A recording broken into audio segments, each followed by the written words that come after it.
EA FC 24 is finally here, but is EA Sports' first installment of the EA Sports FC game series a success? After months of anticipation, EA FC 24 has finally been released to the public, with some players able to access the full game now through early access. But the pressure is on for EA to produce a really good game, with EA FC 24 being the first time in 30 years EA has not been associated with the iconic FIFA branding. Now on its own, EA has the chance to claim the football gaming market as its own, though fall flat, and it leaves the door open for future competitors. Here are our thoughts on EA FC 24. One of the biggest new features for EA FC 24 that EA boasted about the most was HyperMotion V, and let me tell you, the upgrade from HyperMotion 2.0 in FIFA 23 to HyperMotion V is clear as day. I've played over 30 games of EA FC 24 using the likes of 1.5-star team Cheltenham Town to 5-star Real Madrid, and it really feels like a game where the better player will win. The gameplay feels ultra realistic. EA has used the new HyperMotion technology using volumetric data from more than 180 professional football matches to influence player movements in-game. Now,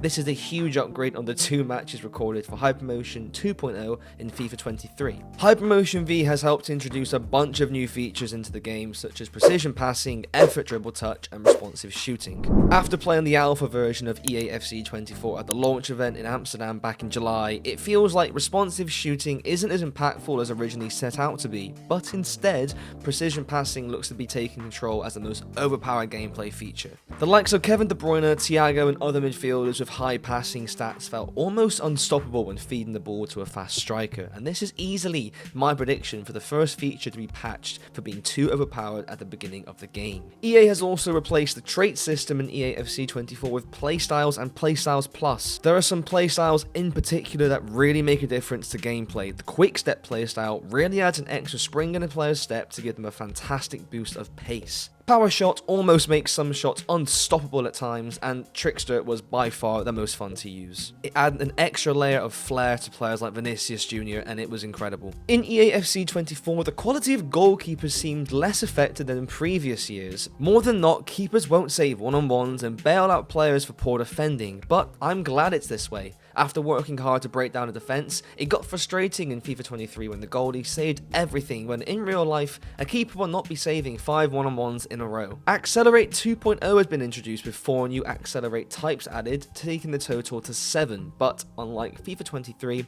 explosive players feel the best. From a standing position, explosive players are able to skip away from players who are controlled or lengthy by some distance, which is more true to real life. Shooting animations have improved tremendously, whilst the responsiveness of players feels much faster. Big defensive players seem to block shots more often than not, which has made long-range shooting difficult.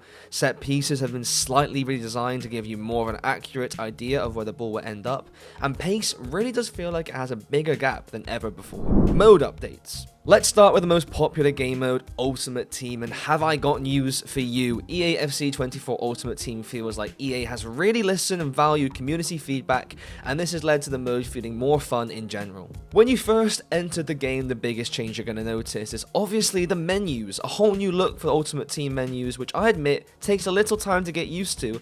But for all you menu surfers out there, the menu in EA FC 24 is way easier to navigate than FIFA 23. The big addition that EA teased was Evolutions, and from what I've seen so far, this is the best update made to Ultimate Team in years, maybe even ever. The ability to upgrade players who wouldn't usually get a look into my squad and turn them into players who suit my team fantastically, like, what isn't there to love? One of the evolution pathways available at the beginning of the game is called Golden Glow Up, and this allows you to upgrade a bronze midfielder to gold. The example shown by EA was a midfielder go from 64 rated to 84 rated over 2 parts. You can complete these by just completing a few objectives, and it's a really creative and fun way to play the game. I do take it with a pinch of salt though, because EA are still charging 1,000 FC points or 50,000 coins for certain evolutions, which personally I'm not a fan of. That just screams pay to win, and some players are going to get more advantage than others. Stadium customization is as easy as ever, with the ability to now assign items as soon as you earn them. And the new Claim All objective feature does make life at the beginning of a game really easy when you seem to be completing objectives for completing the simplest of tasks.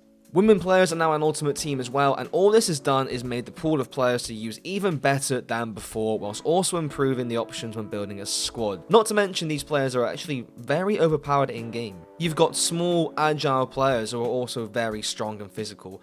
What's not to love? Now, clubs, previously known as Pro Clubs, has received probably the biggest upgrade in EA FC 24, with the fan favourite game mode finally having crossplay implemented into the game. Many fans were left angry after Clubs was omitted from the introduction of crossplay in FIFA 23, but the most social game mode in EA FC 24 finally has it. If EA can keep the game from having regular problems like it did in FIFA 23, Club should be a real successful mode for the publisher, especially with a new league system that scrapped relegation and follows a similar format to division rivals in Ultimate Team. As well as Clubs, co-op seasons, Volta, and all co-op modes in Ultimate Team have also been granted crossplay privileges in the new game. Lastly, Career Mode was promised some big new changes in EA FC 24, both manager and player modes. Like most manager career modes, it started off really enjoyable, but it very quickly got a bit boring. The new tactical vision feature was a great addition, but I would have liked some more customization options, and the new tactical view from the manager's dugout is very underwhelming. Like we saw in the career mode trailer,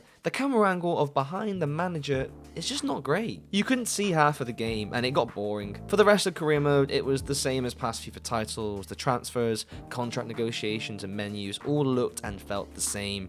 And once the transfer window closed, it got a bit repetitive. Though saying this, player career mode does feel much better than it did in FIFA 23. The introduction of player agents has added more realism to the game, whilst it also makes controlling a player so much more fun. Now, you can set yourself goals to work your way to your dream club with the help of your agent, rather than just leaving their future in the hands of the algorithm. Overall, I'm going to give EA FC 24 a rating of 4 out of 5. EA FC 24 is a breath of fresh air for football gaming. The pressure was on for EA to start strongly after losing the FIFA name, and it's done just that, more than likely cementing the EA Sports FC series as the best football game for years to come. Not only a refreshing new look to match the new name, but EA FC 24's HyperMotion V technology has also created the best and most realistic gameplay we've seen in a long time. EA has looked and listened to the community about what they wanted to see in EA FC 24, and the publisher met the demands. Make the game fans want, and they'll be happy. The top tier authentication we associate with EA has remained, whilst the addition of women's football is a much needed and well implemented feature. Ultimate Team looks set to succeed once again, but if EA can cut out the countless errors we saw each week in FIFA 23 Ultimate Team, the popular game mode looks set to be successful once again, and Clubs looks rejuvenated with the addition of crossplay. Career mode seems a little underfed, but apart from that, I think that EA FC 24 could easily be the best football game EA has released in a long time, and it sets the bar highly for any future competitors that want to battle it out for football gaming's top spot.